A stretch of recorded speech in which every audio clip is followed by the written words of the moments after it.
It's one of the busiest times of the year in esports, with BlizzCon on the horizon and the Electronic Sports World Cup having just wrapped up. I'm John Reisinger. With me, as always, are Meg Turney and the Daily Dot's Jared Wynne. Hello, everybody. Oh, hi. Here's what you need to know.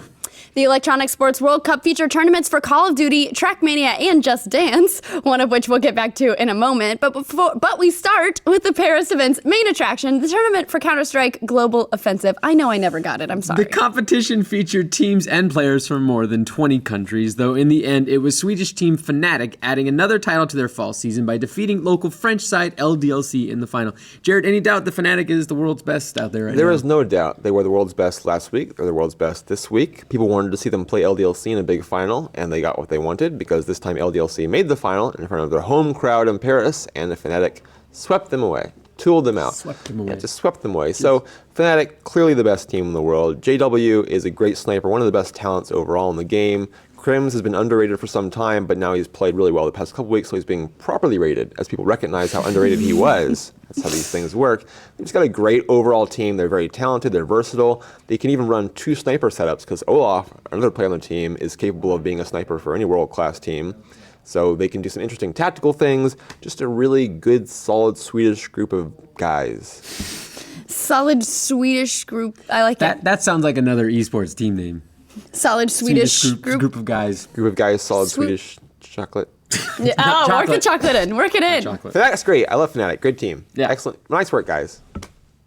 Thanks for that. Are there any disappointments you'd like to talk about? There you were. seem so happy. Yeah. Oh, God. What a fucking bummer. Cloud9 had a disappointment, but they were not disappointing themselves, actually. They played quite well. They went 4-1 in the group stage, so why did they get eliminated in the group stage? Good question. Let me answer it for you. Look, we only get to read what's on the prompter. Let us do. Good question. Let me answer my own question that I posed. Great question. You know, I'm actually answering my own questions all throughout the show, so it's not a big change, really. Pulling back the curtain a little bit. Yeah. So what was the why did they get knocked out, Jared? There was a tiebreaker. That's what happened. They had a tie with Virtus.pro and LDLC, 2 other top 5 range teams. So great competition for Cloud9. And unfortunately, the round differential, the individual number of rounds won, went in favor of Virtus.pro and LDLC, not in favor of Cloud9. So even though they played very well and really played well enough to move on to the playoff bracket and could have made a deep run there, they didn't have the chance to because of the tiebreaker system, which is unfortunate, disappointing for them. What do you think the tiebreaker system should be? Better than that. It's rock, paper, scissors. It's hard to have a good answer to that because you have a tight schedule to hold to, especially with a big event like ESWC. You can't really do head-to-head because these 3 teams beat each other head-to-head. So what are you going to do? Just play more games endlessly? I think that's really the best answer. Just go to a back room and play it out, Yeah. Put it on stream. It's fine. But, why back room? Play it out. You can't Go down an alley. Somebody's going to shank you. You can't have tiebreakers on the main stage. You have to go to the back room. Okay, yeah. Well, I guess we're asking you in your You asked world. me. We asked you. People And I said there should be a back tiebreaker room that's only used for tiebreakers. Just like, Scared this week, Joe. Yeah. Scared. That's my rule, okay? Beware tie-breaking. I wish we had a crown for you to pull out and be like, I am king of Counter-Strike tournaments.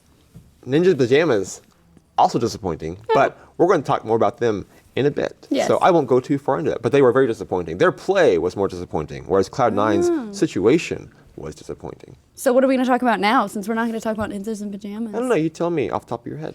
We're going to talk about a clip. We're going to talk about a clip. Yes, Fnatic playing so well against LDLC in the final, sweeping them out.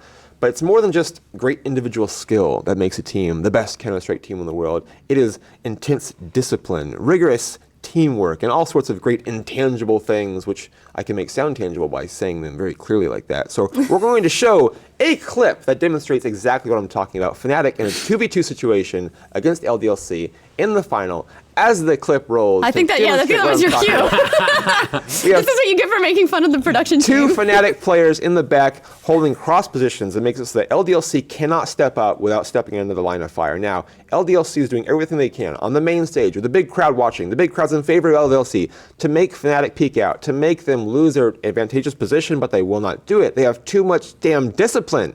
They force LDLC to step up and get mowed down.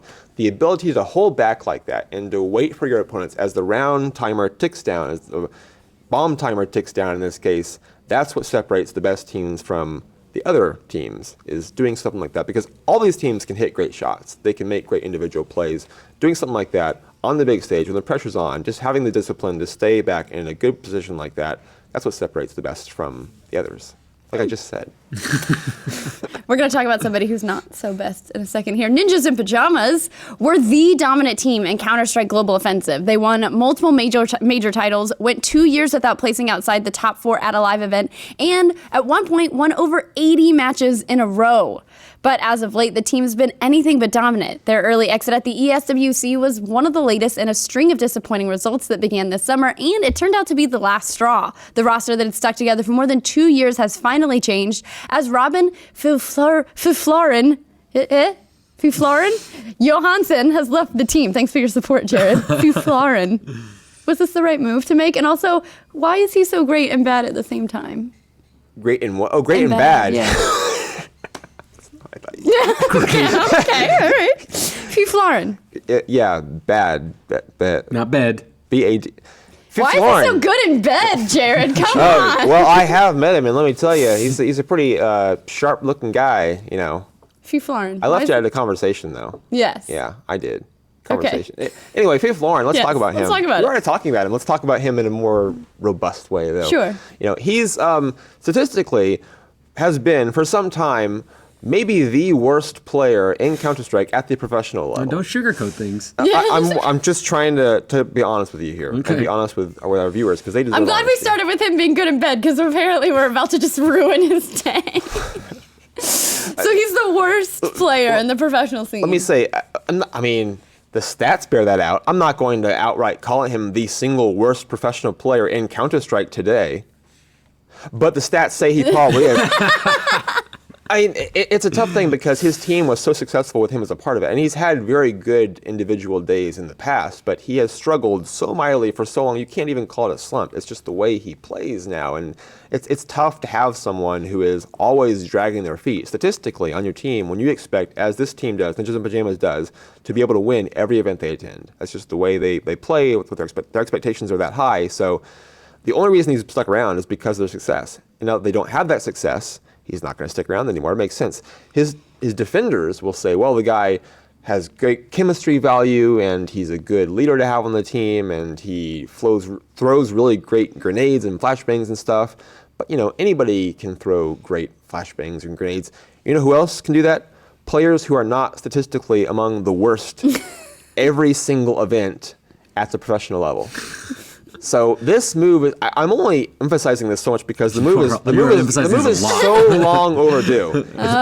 They've held back on pulling the trigger for so long. It's become an immense matter of debate. Well, it's like if it's not broke, don't fix it. But now it's broke. Yeah, but the counter to that is if it looks broke, it might break in the future. Yeah. So you might want to fix it before it totally breaks down. Yeah. And at this point, they're not even playing like a top 10, 15 team. So it's broken. So they waited too long. They waited too long to address it. And to be clear, this team is playing poorly now. It's not just him. The entire team played very poorly at ESWC. They had a match against Titan where they played about as poorly as you could play on this stage without any exceptions. I could outdo it.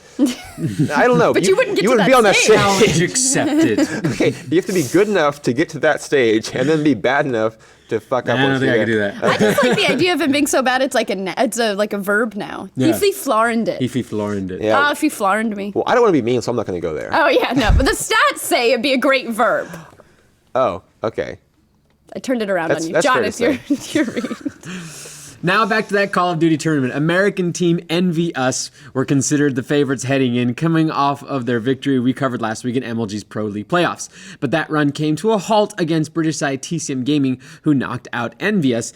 And who was it that would best TCM Gaming and claim the ESWC title? The Evil Geniuses team that has spent the entire season rifling with drama and failed to even qualify for those MLG playoffs. Jared, does this mean Evil Geniuses may stick together after all? No, they actually said we're not going to stick together after all. Perfect. Yeah, so this is not going to change things. It's kind of a cherry on top for them, that's all. They had one of the most dominant runs in competitive gaming, period. And in some time, actually, I don't remember the last time a team played this well for so long, as dominant as they were together. So to have this big win like this, it's a nice little, hey, remember Paris?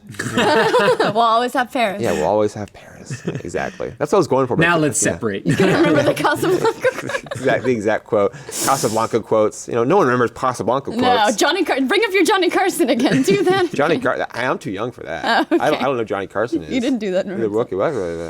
So they're not going to stick together. Can we see? Do we know who's going to be on the team or who's going to be coming in? Well, there's some possibilities there. Maybe we'll have some discussion opportunities come up in the very near future. Yay! But wait, there's more. It's like an infomercial. My script became an infomercial. MVS is now short a player after the departure of their star player, Matthew Formal Piper. It turned out that Piper had gone behind the team's back to try and work out a deal with 2 players under contract with Evil Geniuses, which is maybe why we're going to talk about them, Ian Krim Six Porter and Damon Karma Barlow. When some of Piper's NVS teammates found out, they obviously weren't too happy, and everyone took to social media to vent, which is awesome. And the end result was Piper walking away from the team and the owner of NVS apologizing and trying to keep the remains of his team together. Jared, break down what the hell happened. Some people talked some shit. Yes. People went behind other people's backs.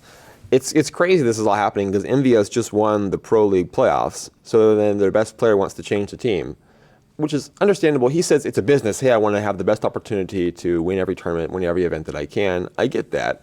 But it is a little bit hard to understand when you're on top how you want to reset things. He doesn't want to be a ninjas in pajamas.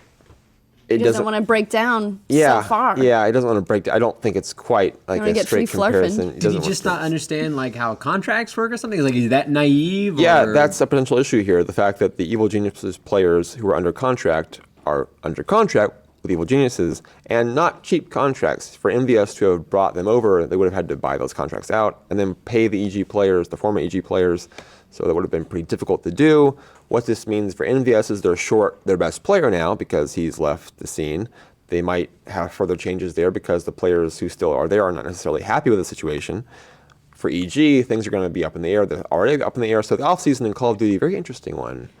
Do we think that he's going to maybe potentially join Evil Geniuses? He could join Evil Geniuses. There's just a lot of possibilities right now, and more stuff may shake out yet. So would this be like the best rivalry in Call of Duty because they just he just full on abandoned his team and went to another team if he ends up going to Evil Geniuses? It could be a good rivalry, but I mean, if you're looking for some teams to shit talk each other in Call of Duty, I don't think you really need a rivalry. Just watch a game. Just randomly pick a few names from it. Follow them on Twitter. You've already got your great rivalry stuff. Yeah.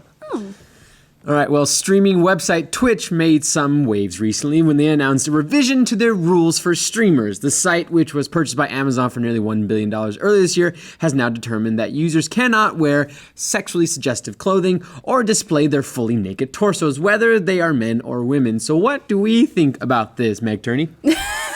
For expert analysis, let's go to the first person who got in trouble for this.